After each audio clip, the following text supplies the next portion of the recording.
बिस्मिल्लाहिर्रहमानिर्रहीम। व्यूवर्स, हम parliament house में मौजूद हैं। एक अजीबोगरीब किस्म की तब्दीली हो गई। 27वीं आईनी तरमीम पीपल्स पार्टी हाथ दिखा गई और गवर्नमेंट हैरान परेशान रह गई कि लाइयाँ किधरे थे वधाइयाँ किधरे, वादे हमारे साथ। और जनाब ऊपर से जाकर वो सरदारी साहब ने पता नहीं वो क्या, वो कहते हैं ना, वो कुत्तों को भी डालते हैं कुचला शुचला। तो वो जनाब पता नहीं किस किस्म का कोई कुचला जो है वो इस 27वीं तरमीम में से निकाला है कि वो जनाब पीपल्स पार्टी एक बड़ी जमात थी। तो वो अब वो हम पार्लियामेंट में बड़े जनाब तैयार श्यार हो गया। देखो भट्ट साहब सफेद कपड़े पाए ने जनाब, वैसे भी जुमा है ते बड़े तैयार श्यार होकर सवेर दे आगे बैठे। असि भी हम भी बैठे हुए हैं जनाब, ये शहरियार साहब भी हमारे साथ हैं। राणा साहब को हमने कैमरा पकड़ा दिया है।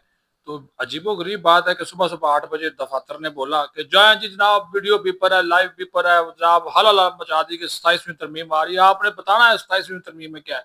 इधर आए पता चला कि जनाब बिलावल भुट्टो जरदारी साहब ने ये ऐलान किया कि सवाए 243A अफवाज पाकिस्तान से मुतल्लक जो तरमीम है उसकी सपोर्ट करेंगे, बाकी किसी की सपोर्ट नहीं करेंगे।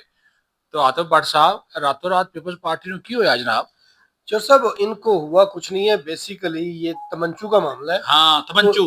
कोई जो सूबे के फंड्स हैं, हाँ, वो अभी रहते हैं। तो पीपल्स पार्टी को भी पता है कि कौन से मौके पर कौन सा काम जो है वो लिया जाता है। माजी में जो एमक्यूएम की भी यही रवायत रही है सही कि ऐसे ही मौके पर आके ये मामला सेटल किए जाते हैं। सही। तो अभी पीपल्स पार्टी जो स्कोर सेटल कर रही है वो बेसिकली सिंध के हवाले से है। और ये जो तरमीम है, हाँ, ये आपको भी पता है कि ये हुकूमत को कितनी जरूरत है इन तरमीम की, और अवाम को भी पता है। जी जी। और ये तरमीम जो है वो बाज़ औक़ात हम लोग कहते होते हैं कि गर्दन पे पाँव रख के भी मंजूर करवा ली जाएंगी। बिल्कुल बिल्कुल। और ये तरमीम को पीपल्स पार्टी हमायत करेगी। वो अलग बात है जिस तरह ये टाइम गेनिंग की थोड़ी सी कोशिश कर रहे हैं कि वो 18वीं तरमीम को हम रोल बैक नहीं होने देंगे, ये वो। भाई, आपने जब अपने नाना अब्बू का जो पूरा आइन है उसको रोल बैक कर लिया है, तो उसके बाद आपकी अहमियत ज्यादा है या जुल्फकार अली भुट्टो की। लेकिन चर्चा मैं आपको ये बता देता हूँ कि पीपल्स पार्टी जब भी कोई ऐसा मसला होता है तो पहले तो एक दिन की सीईसी बुलाती है और उसमें थोड़ा सा टाइम टेकिंग के लिए अगले दिन पे भी सीईसी ले जाते हैं। यानी कि जिस तरह आज भी उन्होंने सीईसी का इजलास करना है, तो ये बेसिकली वो एक दिन का जो टाइम होता है ना, वो मामला को सेटल करने के लिए होता है कि भाई हमें वो तमंचू जो है वो हमारे सूबे का जो हिस्सा है वो हमें जारी करें। तो ये पीपल्स पार्टी आज हर सूरत ऐलान कर दे कि इसकी हमायत का। और पीपल्स पार्टी को भी पता है कि किसको रिक्वायर्ड है आइन में तरमीम और कितनी जरूरी है मुल्क के लिए। तो वो जो मुल्क के लिए जो चीज जरूरी होता है तो वो पीपल्स पार्टी जो वो लाजमी करेगी। अच्छा जी, शहरियार साहब हमारे साथ मौजूद हैं, सीनियर सहाफ़ी हैं। शहरियार साहब, आप भी सुबह से मेरे साथ ही खड़े, आपने भी सारी सूरत हाल देखी। अभी तो राना तनवीर साहब ने भी कह दिया कि जनाब आप ये तरमीम जो है वो आज नहीं आ रही। तो आप क्या समझते हैं कि वाकई पीपल्स पार्टी, हालांकि उसने सागडार साहब ने कहा सेनेट में कि पीपल्स पार्टी और नून लीग इस मामले के ऊपर एक पेज पर है, और बिलावल साहब से मेरी बात होगी, तो यार रातों रात अचानक क्या हुआ? देखिए चौधरी साहब, आपको भी पता है ये इसमें एक जो कानून है वो पास कराने के लिए साथ में बाकी कहने लुच चले जा रहे हैं।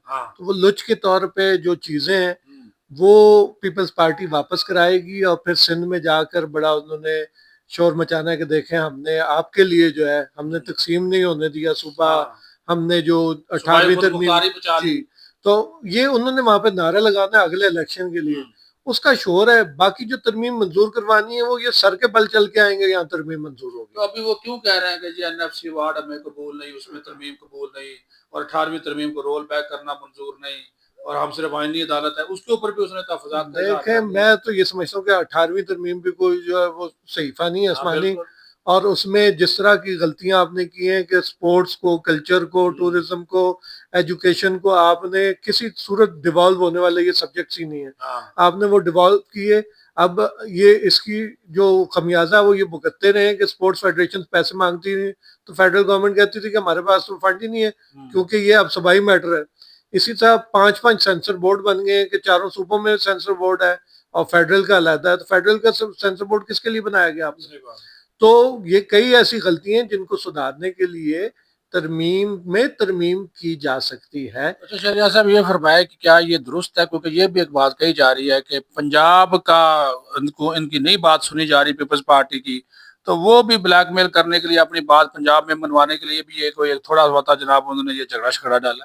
ڈیفینیٹلی بہت ساری ایک جو کیونکہ ہم بھی اس قسم کی جو پالیٹکس اسٹوڈنٹ لائف میں کرتے رہے ہیں تو اس میں یہی ہوتا ہے کہ اصل معاملہ بیچ میں کچھ اور ہوتا ہے لیکن بہت ساری اس میں اور چیزیں آپ منوا لیتے ہیں.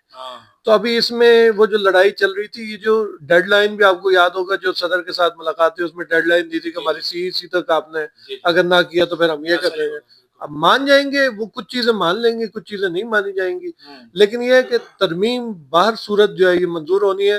وزیر اعظم اور جو فیلڈ مارشل ہیں وہ واپس آئیں گے کل تو اس کے بعد جو ہے پیر کو انشاءاللہ یہ آپ دیکھیں گے یہ ساری ترمیم منظور ہو جائیں گی جو ان کے بھی کچھ مان لی جائے گی کچھ ساری کی ساری جو ہے وہ یہ نہیں ہو سکتا کہ ان کی نہ مانی جائے کچھ مانی جائیں گی اور کچھ نہیں مانی جائیں گی. اچھا میں ایک چیز بتا دوں کہ جو پیپلز پارٹی ہے اس کی لیڈرشپ نے آج مولانا فضل الرحمان سے ملاقات کرنی ہے آج رات کو.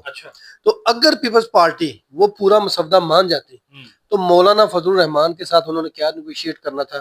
اب یہ شو کرنے کی کوشش کریں گے کہ ہم نے اور مولانا فضل الرحمان نے مل کر ترمیم کے میں ترمیم جو تجویز کی ہے تو یہ ہے تو وہ ہے. یہ ساری آج کہانی جو ڈالی جا رہی ہے نا آپ کو بھی پتہ ہے کہ سی کے فیصلے کتنے مانے جاتے ہیں اور لیڈرشپ کے کتنے مانے جاتے ہیں. تو یہ صرف ایک جو ہے نا وہ ٹائم گیننگ کہہ لیں تخیر تو نہیں کہیں گے تخیر کر کے تو جائیں گے کدھر. یہ بات تو یہ جو آج اگر یہ پیش نہیں ہوگا تو منڈے کو پیش ہو جائے گا 2 دنوں میں منظور ہو جائے گا.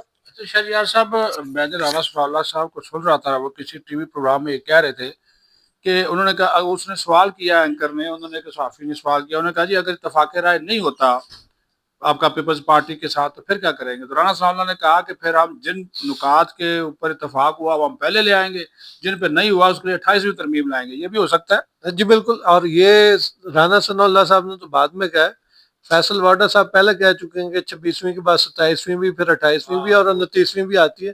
تو ظاہر گنتی ہے کہیں پہ بھی جا سکتی ہے وہ چاہے پھر 50 تک آپ لے جائیں. اور یہی ہوتا ہے. پہلے تو ہم یہ دیکھتے تھے کہ جو رول بیک ہوتی تھی وہ عامرے کے دور میں جو ترامیم ہوتی تھی وہ رول بیک ہوتی تھی. اب جمہوری دور میں ہونے والی بھی کئی ترامیم ایسی ہیں جو بعد میں رول بیک ہوں گی تو اس میں سے یہ بھی ہے ان کی. بڑی مہربانی.